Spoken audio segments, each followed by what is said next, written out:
دجال کے حوالے سے بہت بات ہوئی ہے، اور بہت بات سے میری مراد ہے کہ یوٹیوب پہ بہت سے آپ کو ایسے سپیکرز ملیں گے جو اس ٹاپک پر بات کرتے ہیں. میں نے بھی کافی بات کی.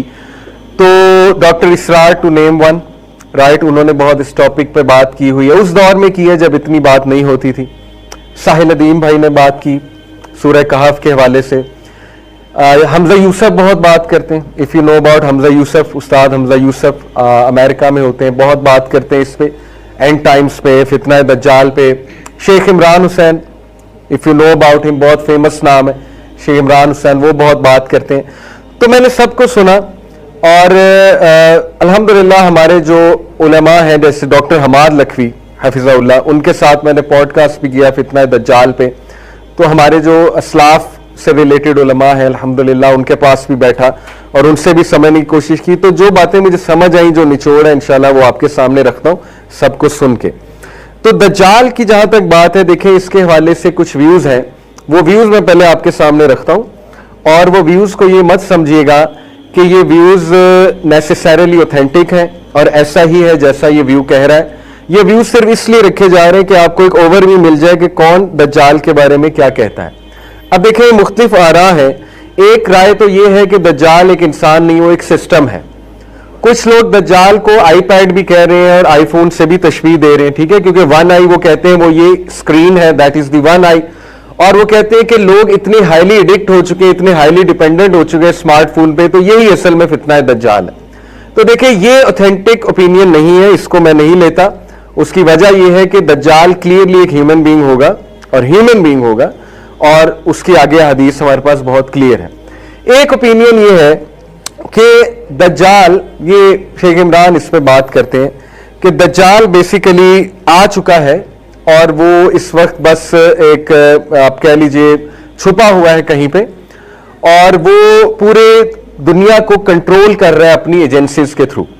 جیسے ان کا ایک ویو ہے کہ 40 دن دجال نے دنیا میں رہنا ہے، one day like a year, one day like a month, one day like a week, and rest of the days like your days.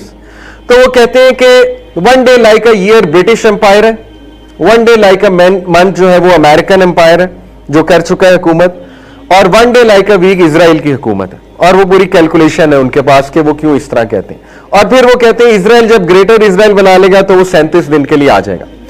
اب یہ بھی ایک اوپینین ہے ان کا، لیکن نیسیسریلی اس کو بائے کرنا اور اس پر بلیو کر لینا کہ اوتھینٹک اوپینین ہے، تو میں تو اس کی ایڈوائز نہیں کروں گا. یہ بس ان کا ایک اوپینین ہے، کچھ بھی حتمی نہیں کہا جا سکتا، بس ان کی ایک کوشش ہے اس فتنے کو سمجھانے کے حوالے سے. اسی طرح ایک رائے یہ ہے کہ دجال جو ہے وہ تھرو آؤٹ ایجز آتا رہا ہے، مختلف شکل و صورت میں آتا رہا ہے. اور یہ جو گروپ آف سکولرز ہے وہ اس طرح سپورٹ کرتے ہیں کہ نبی صلی اللہ علیہ وسلم نے فرمایا کہ 30 دجال آئیں گے، اس سے پہلے کہ بڑا دجال آئے گا. آئی تھنک 30 کا ذکر ہے، منی دجال آئیں گے اور پھر وہ بڑا دجال آ جائے گا. تو اس کو وہ سپورٹ اس حدیث سے کرتے ہیں جو ابن سیاد کا واقعہ ہے. ابن سیاد کا اگر آپ نے نام سنا ہے، یہ ایک شخص تھا نبی صلی اللہ علیہ وسلم کے دور میں، تو صحابہ کو اس پہ بڑا یقین تھا کہ وہ دجال ہے. حضرت عمر صلی اللہ عنہ کو بھی بڑا پختہ یقین تھا کہ یہ دجال ہے. تو حضرت عمر صلی اللہ عنہ نے یہاں تک نبی صلی اللہ علیہ وسلم کو کہا کہ مجھے اجازت دیں میں اس کی گردن اڑا دوں. تو اللہ کے نبی صلی اللہ علیہ وسلم نے کہا کہ اگر یہ دجال ہے تو تم اس کو مار نہیں سکتے، اگر یہ دجال نہیں ہے تو پھر ایسے ہی کسی معصوم کا تم قتل کر دو گے، تو منع فرما دیا.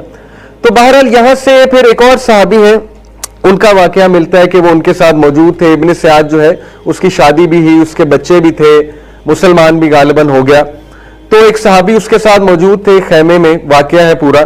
تو صحابی بڑا ڈر رہے تھے اس سے. تو اس نے پھر کہا کہ مجھے پتا ہے تم مجھ سے ڈر رہے ہو، گھبرا رہے ہو، شاید تم سمجھتے ہو میں دجال ہوں، جو میرے بارے میں مشہور ہے بات. تو اس نے کہا کہ نہیں ایسا نہیں ہے، کیونکہ دیکھو نبی صلی اللہ علیہ وسلم نے کہا کہ دجال جو ہے وہ بانج ہوگا، اس کی کوئی اولاد نہیں ہوگی، تو میں بانج تو نہیں ہوں، ٹھیک ہے. اسی طرح دجال جو ہے وہ یہودی ہوگا، یہ حدیث ہے اس کے بارے میں، تو میں تو یہودی نہیں ہوں. تو وہ صحابی کی ایک دم تسلی ہو گئی. ابھی ان کی تسلی ہوئی ہی تھی تو اس نے کہا کہ لیکن یہ مجھے پتا ہے وہ کہاں ہے. تو وہ صحابی ایک دم دوبارہ سے ڈر گئے. یہ پورا واقعہ ہے. تو وہ بہت ہی عجیب ایک پرسنالٹی تھی ابن سیاد، اور اس کا پتہ نہیں لگا، وہ اچانک غائب ہو گیا کہ وہ کہاں گیا. اور ابن سیاد جو ہے اس کے بارے میں آتا ہے کہ شاید وہ کوئی میجیشین تھا، کوئی سود سیر تھا، کیونکہ وہ کچھ منہ میں بڑبڑاتا بھی تھا، پڑھتا بھی تھا، اور پیچھے سے بھی دیکھ لیا کرتا تھا، یعنی ایسی باتیں مشہور تھی اس کے بارے میں.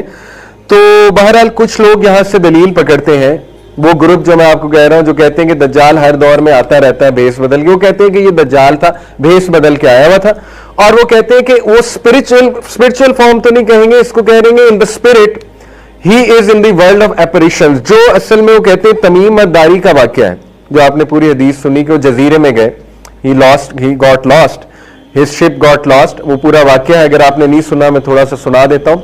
ایک کرسچن تھے تمیم الداری ان کا نام تھا، بعد میں پھر مسلمان ہو گئے، تو وہ نبی صلی اللہ علیہ وسلم کے حضور آ کے اپنا واقعہ سناتے ہیں۔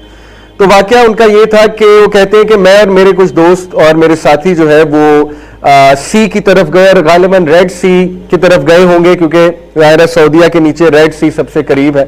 تو وہاں 1 مہینہ طوفان چلتا رہا، اور اس کے بعد جو ہے ہماری کشتی یا ہمارا شپ جو ہے وہ بس ایک جگہ کنارے پہ جا کے لگا، تو ہم کیا دیکھتے ہیں ایک جزیرہ ہے، اور وہاں پہ ایک جانور آتا ہے بہت ہی عجیب و غریب، جس کو کچھ لوگ بگ فٹ کہہ دیتے ہیں، کہتے ہیں بگ فٹ ریئل ہے، یہ کریکٹر آپ کو پتا ہے بگ فٹ دکھایا جاتا ہے بچوں کے کارٹونز وغیرہ میں باہر۔